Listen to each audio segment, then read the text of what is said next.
muros de factura inca, moai con perillas faraónicas, torres de piedra levantadas como las que otras culturas del Mediterráneo hicieron en el pasado, una escritura extraña, el éxodo de los habitantes de una isla hundida como la Atlántida, y en medio de esa sopa de misterios los acu-acu, los espíritus de la isla. Decididamente a Juan José Benítez y a mí, la isla de Pascua nos ha proporcionado más de un quebradero de cabeza.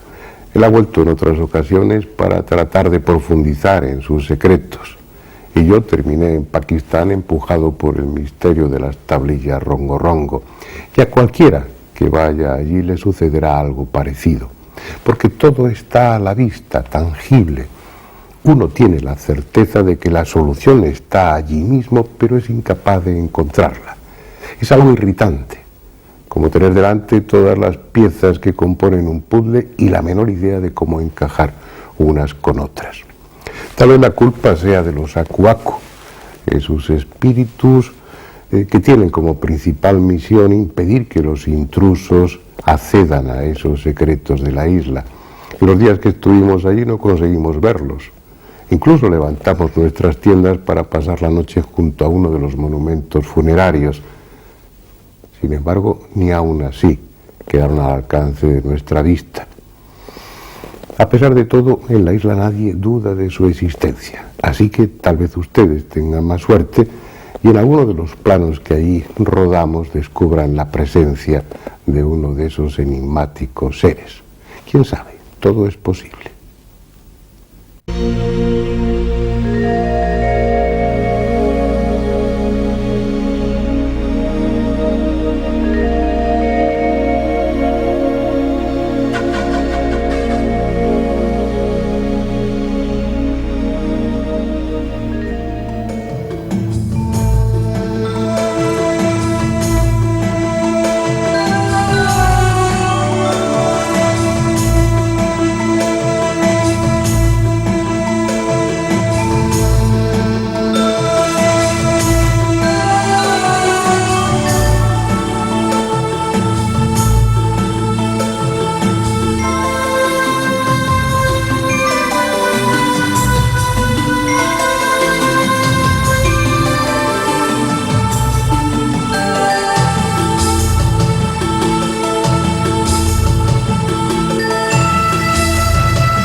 Hubo un tiempo en el que los hombres de la isla de Pascua eran sabios y libres.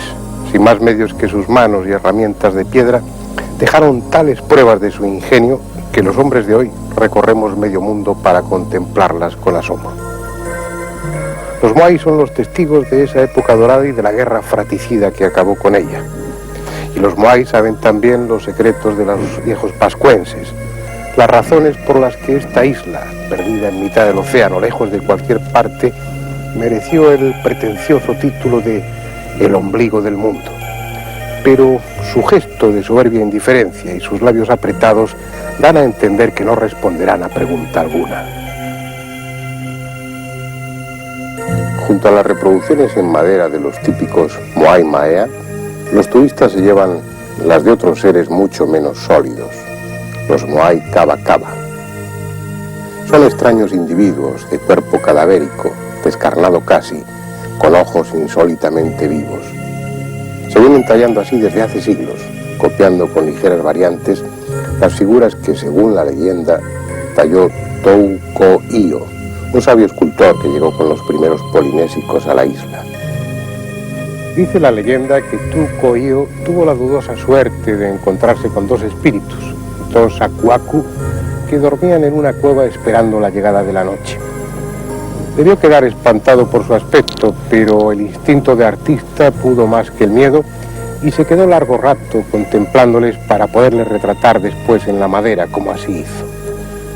No sabemos si ese es realmente el aspecto de los acu-acu o es fruto de la fantasía del artista, pero lo cierto es que nunca se ha dudado de su existencia y que a ellos, a los acu-acu, se atribuyen los accidentes, las desgracias, las enfermedades y también los cambios de fortuna. Para unos, los Aku-Aku son los espíritus de aquellos que en vida cometieron faltas o pecados. Para otros, se trata de una especie de dioses menores, más cerca del mal que del bien, encargados de custodiar la isla, de castigar a los intrusos. Pero ya sean almas en pena o demonios, lo cierto es que están tan unidos a la isla como los propios Moais, y su posible presencia aleja a las gentes de determinados lugares cuando llega la noche.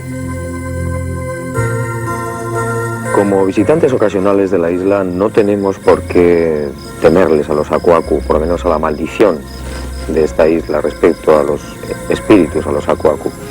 Así que el equipo ha decidido plantar las tiendas al pie de los 7 Moais del Aju de Akibi, uno de los panteones más antiguos de esta zona. Además tenemos una razón poderosa para instalarnos esta noche al pie de este Aju de Akibi.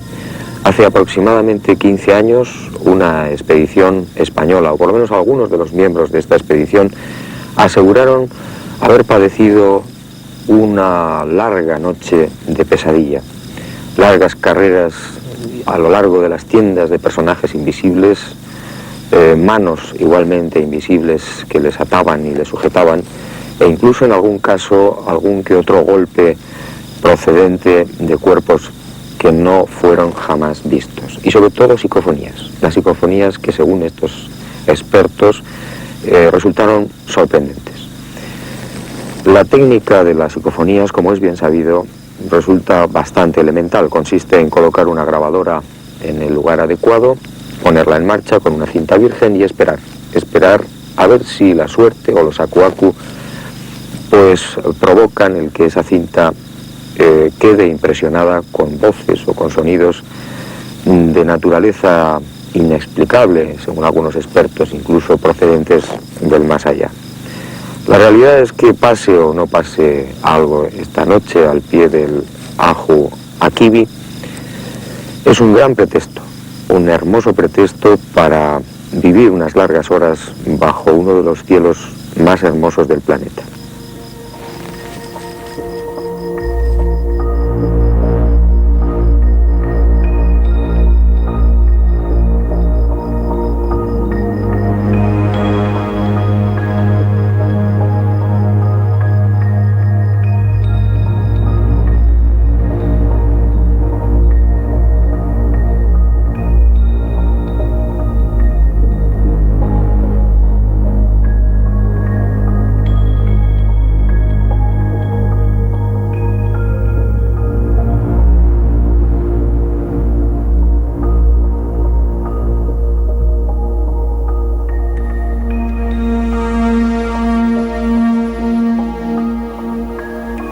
Esta noche no acudieron los Aku-Aku.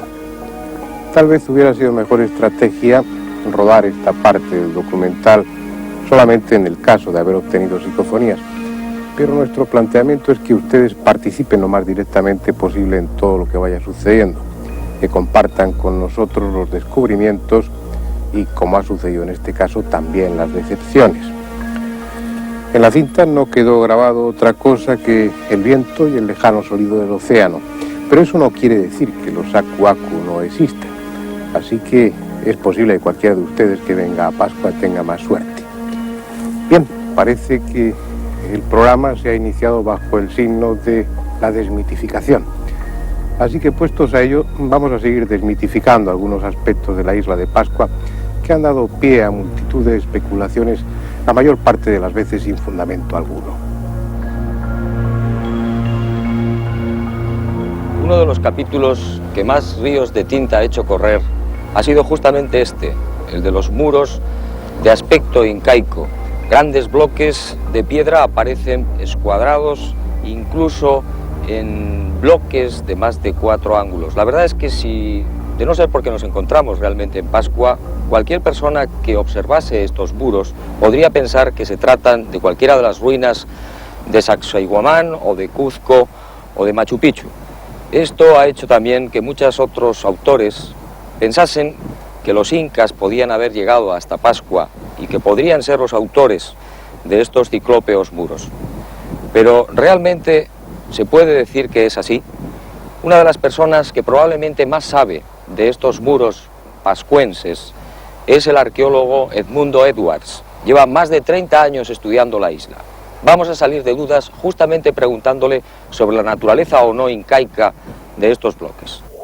En el año 1956, cuando vino Thor Heyerdahl a la isla de Pascua con la expedición arqueológica noruega, uno de los primeros lugares que quería excavar era el altar de Vinapú, para ver si existía alguna similitud entre estas ruinas y el Perú.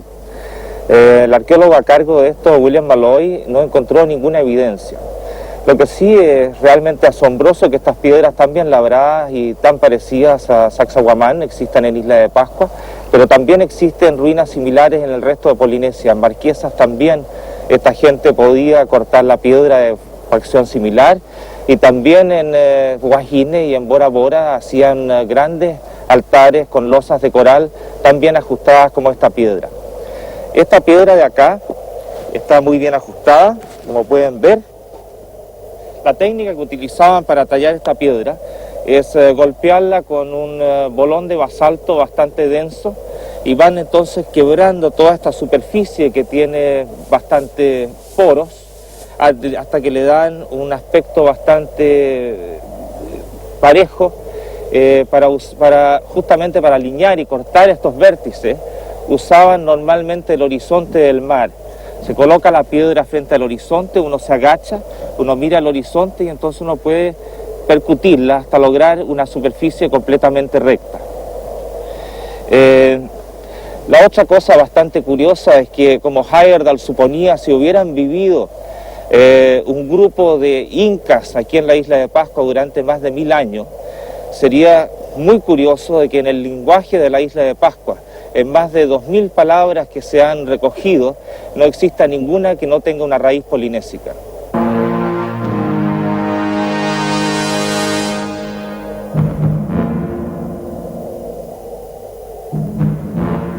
Otra de las cuestiones que se maneja frecuentemente en los libros especulativos es la de una posible presencia egipcia en el pasado de la isla. Esa idea se basa en unos cuantos detalles. Por ejemplo, si ustedes recuerdan, en el otro programa de la serie dedicado a la isla de Pascua, les mostrábamos un moai en la cantera del Rano Raraku que tenía una barba, una especie de perilla faraónica. En realidad no es el único, hay otros más en la isla también dotados de esa perilla. Pero si a ese dato añadimos que los antiguos pascuenses, igual que los egipcios, llamaban al sol Ra, entonces esa hipótesis adquiere mucha más verosimilitud. Pero si además añadimos como tercer detalle que algunos moais de la isla, como estos de Anaquena, tienen grabado en la espalda un símbolo muy parecido al Ankh, a la cruz egipcia, entonces ya casi no queda duda alguna. Lamentablemente, la perilla faraónica no es exclusiva de los faraones. Otras muchas culturas han representado a sus personajes en bajorrelieves, en pinturas y en esculturas con una barba similar, como sucedió con los olmecas, los mayas, los mochicas o los mismos chinos. Y lamentablemente también esa cruz Ankh que llevan los moais grabada en la espalda no es tal, sino que es la lazada del cinturón ceremonial que a su vez representa el arco iris y la luna encima de ese arco iris. Por otra parte, por lo que sabemos hasta ahora, por lo que los arqueólogos han comprobado, cuando se tallaron los moais, hacía por lo menos 1000 años que el último de los faraones había pasado a mejor vida. Esto no quiere decir que la isla de Pascua no tenga misterio. Lo tiene, pero sin necesidad de recurrir a la presencia en su pasado de egipcios, fenicios, vikingos o vascos, que de todo eso se ha dicho. Un misterio es, por ejemplo, el de las tupas, esas torres cilíndricas que salpican la isla, similares a otras torres levantadas mucho tiempo antes en la cuenca del Mediterráneo. Se ha dicho que tenían una función de observatorios, desde los que detectar la llegada de intrusos o la presencia de bancos de peces. Hoy podemos afirmar que sí eran observatorios, pero de un tipo muy distinto. En el año 1914 vino una antropóloga inglesa que se llamaba Scoresby Routledge y empezó a preguntarle a los isleños y ella entrevistó más o menos a 18 nativos que habían nacido antes de la llegada de los misioneros. Y según esta gente, las torres eran ocupadas por sacerdotes que se dedicaban a la observación de la bóveda celeste, el movimiento de ciertos astros, y que indicaban la salida del sol, también a otros de estas torres, pero principalmente lo que les interesaba a ellos saber era las diferentes temporadas del año en que llegaban aves y peces migratorios a la isla, también la época de festividades, la época en que debía plantarse y cosechar algunos productos. Después, cuando empezamos a realizar la prospección arqueológica con la Universidad de Chile, encontré bastante curioso de que había una serie de alineamientos entre las torres y además había unos torreones secundarios más pequeños, bastante bien hechos, que estaban en ciertas posiciones extrañas y que no servían ninguna función específica que se notara así a primera vista. Entonces vine con un amigo mío que es un astrofísico que trabajó mucho tiempo para la NASA, que se llama Malcolm Clark, y Malcolm Clark sacó una computadora pequeña de bolsillo y empezó a hacer una serie de cálculos y me dijo, mira, me parece que estas torres indican la salida del sol y la puesta del sol durante el solsticio, el equinoccio, y también la salida de ciertas estrellas que eran importantes porque indicaban el principio de una festividad. Entonces empezamos a marcar todas las torres en un plano muy detallado y una vez que teníamos todas las torres levantadas, yo le mandé el plano, él hizo una serie de cálculos y después decidimos comprobarlas en el terreno. Entonces yo me vine y coloqué postes en las diferentes torres, me coloqué arriba de una torre de observación como esta. Y enseguida vimos que el día 21 de diciembre, el solsticio de verano, el sol salió exactamente detrás de una torre y la sombra del poste que yo había colocado llegó y pasó exactamente por el centro de la torre donde estaba parado. Y el misterio no reside en que tuvieran un calendario basado en la salida o la puesta del sol durante los solsticios, ni tampoco en que la luna o algunas constelaciones ejercieran determinada influencia sobre su sociedad, sobre su forma de vida. El misterio está en la alineación misma de las torres, porque señalan puntos astronómicos precisos, y eso significa siglos, largos siglos de observaciones. Si la cultura de Pascua partió de cero, como se supone, necesitó de mucho tiempo para llegar a ese nivel de conocimiento astronómico que las torres implican. Es decir, o ellos lo aprendieron por su cuenta, lo que es tanto como darles una antigüedad mucho mayor de la que los arqueólogos suponen, o alguien se lo enseñó. Cuando los europeos llegaron aquí, todo estaba ya terminado y la época de oro de la isla de Pascua era tan solo un recuerdo. Las dataciones por el carbono 14 demuestran que hace 1100 años se levantaron monumentos, pero esto no quiere decir que esa u otra cultura no existiera desde mucho antes. Para alcanzar esta altura de conocimiento, de técnica y de creencias, un pueblo aislado necesita tener detrás muchos siglos de historia. Sabemos de la isla desde 1722, el año en el que fue descubierta. Pero hacía ya mucho tiempo que las guerras y el hambre habían terminado con la cultura que levantó los moais y edificó los observatorios. Los pascuenses que conoció Roggeveen al desembarcar no sabían prácticamente nada de esa época dorada. Conservaban algunos recuerdos fragmentados, leyendas, y seguían practicando algunas ceremonias viejas más por tradición que por conocer su auténtico significado.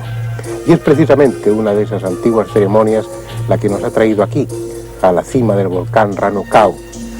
Era donde se celebraba anualmente la elección, el nombramiento del Tangata Manu, el hombre pájaro. En muchas partes de la isla, pero sobre todo en las rocas del borde occidental del Rano Kau, hay petroglifos que representan a un extraño ser.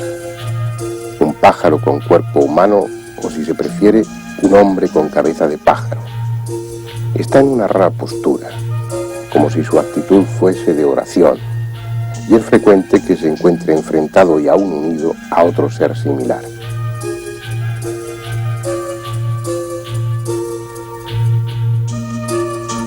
Son el recuerdo de una vieja ceremonia, un culto cuya versión más o menos oficial es la siguiente. Cada año, en el primer mes de primavera, subían hasta aquí, hasta la ciudadela de Orongo, los caciques de la isla. Ellos aspiraban al título de Tangata Manu, hombre pájaro. Cada cacique tenía uno o varios atletas que llegado el momento se lanzarían al agua, nadando o cabalgando una pora, una especie de pequeña embarcación de totora, y que debían llegar hasta Otuní, el más grande de los 3 islotes que se divisan desde esta parte del volcán. Unos lo alcanzarían y otros morirían devorados por los tiburones. Mientras los caciques esperaban aquí, confortablemente instalados en las casas cueva de Orongo, sus representantes allá abajo en el islote aguardaban la llegada de los manutara, unas aves migratorias que en esa época del año acudían a ese islote a poner sus huevos. Y debían esperar hasta que una de ellas ponía el primer huevo. Se lanzaban sobre él y el primero que lo recogía lo introducía en un cestillo, el quete, y se lanzaba al agua para traerlo hasta aquí. De esa manera conseguía para su jefe, para su cacique, los más altos honores durante todo ese año. Esa es la tradición, y más que una ceremonia religiosa parece una estúpida competición deportiva en la que ni siquiera el ganador era el que se llevaba los honores, sino su jefe. Probablemente hay todo un simbolismo detrás que se ha perdido, un simbolismo que tiene que ver con la creación y con la renovación de vida que acompaña a la primavera, aunque algunos prefieren identificar al hombre pájaro con un astronauta y suponer que era un tripulante de los ovnis que en el pasado visitaron la isla de Pascua. Y puede que tengan un ápice de razón, porque la isla de Pascua, a pesar de su aislamiento, no es ajena a ese tipo de visitas.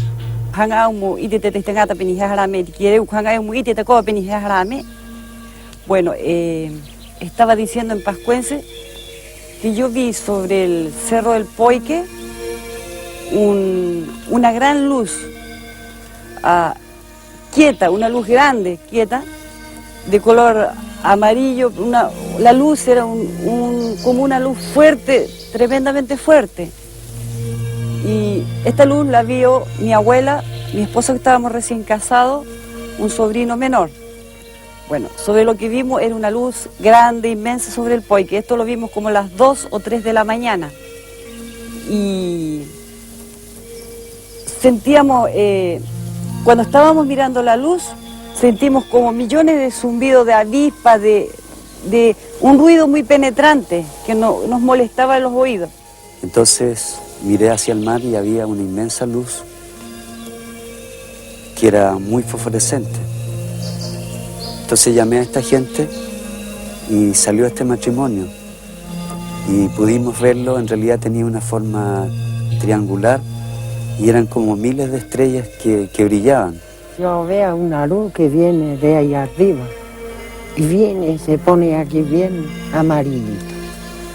Y entonces, que a mí dentro le dije a los cabos, ¡ay, qué bonita ese plato tanta madura! Mañana hoy mismo van a comer los dos, así riendo. Y después ahí lo llamaron mío a Benito, oye Benito, saca para afuera, aquí tiene una cosa bien bonita, como a las 6 de la mañana. Y 7, yo me veo ahí mirando, se corrió de adentro de la casa y se va derechito así. Se va igual como arcoíris. Tuvimos la primera quincena de junio, año 1989, algo maravilloso que vimos y que realmente nos deja pasmados y nos deja con una inquietud. ¿Realmente están con nosotros? ¿Vienen o nos vienen a visitar? Bueno, vimos una bola de fuego que atravesaba desde los 100 grados a los 280 grados, es decir, la pista completa del aeropuerto Mataveri de la isla de Pascua. Y esto era aproximadamente las 10 de la noche, estaba oscureciéndose, vimos una luz grande, acompañada por varias chicas, aproximadamente 4 o 5 diría yo, de un mismo color, de una misma intensidad que la de adelante. Eso pasó desde los 100 grados a los 280 grados.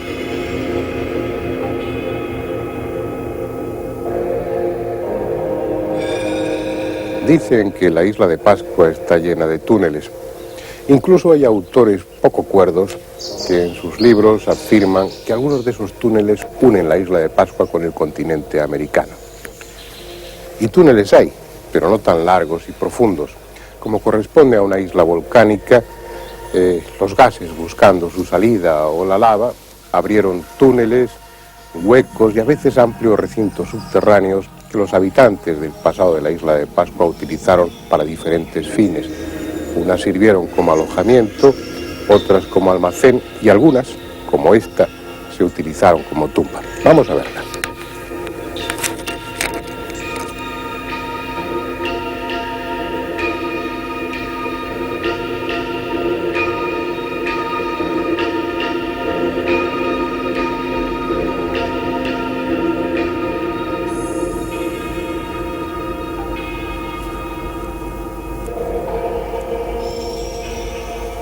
Es seguro que hay cuevas similares sin descubrir, y posiblemente en ellas aún quede algún tesoro arqueológico de gran valor, pero mucho menos de lo que se dice.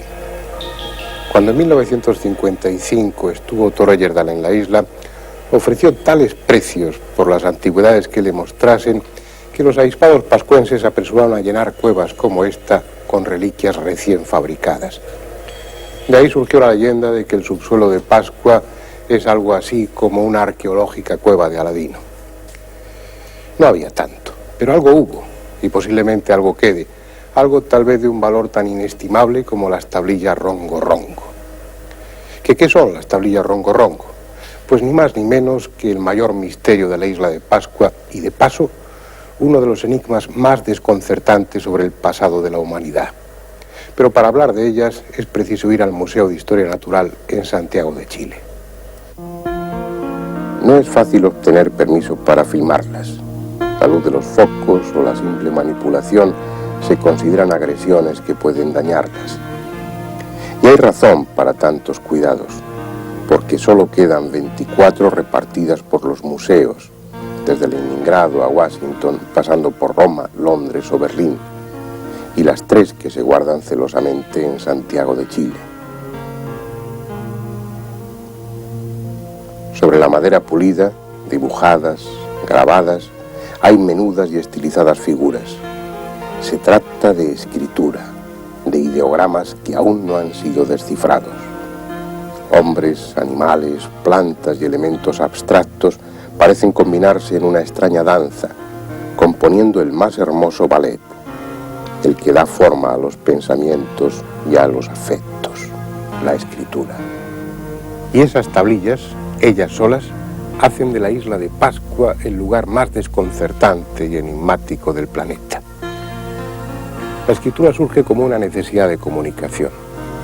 ¿Para qué la querían aquí, en un pequeño lugar aislado del resto del mundo? Además, según la arqueología, la cultura que levantó los moáis, la cultura pascuense, es cosa de hace unos pocos siglos. Y desarrollar una escritura compleja como esta no es una cuestión de siglos, sino de miles de años. No pudo llegar de otras islas de Polinesia ni de América, porque ni en Polinesia ni en América hay una escritura similar a esta. Solo se ha encontrado en la isla de Pascua y en otro lugar. Una cultura del Valle del Indo, en el otro extremo del mundo. La cultura de Mohenjo-Daro y Harappa. Pero lo absurdo, lo incomprensible, es que esa cultura del Valle del Indo que escribió en pascuense no solo está tan lejos que imposibilita cualquier contacto, sino que además desapareció cuando menos 2700 años antes de Cristo. Es decir, la escritura grabada en las tablillas Rongo Rongo de la isla de Pascua ya fue utilizada por otra cultura, solo que 3500 años antes. No hay ninguna explicación, ninguna. El misterio de las tablillas de la isla de Pascua es de tal envergadura que la posible visita de egipcios o de extraterrestres queda reducida a una anécdota sin importancia. Tal vez los antiguos pascuenses tuvieron razón y su isla, esta isla, fuera realmente Tipito o Teenua, el ombligo del mundo, y a ella llegaran las culturas más importantes del pasado para dejar testimonio de su existencia o rendir homenaje al legendario dios Make Make, el creador de todo, que hizo de esta isla azotada por el viento un paraíso del que solo queda ya el recuerdo.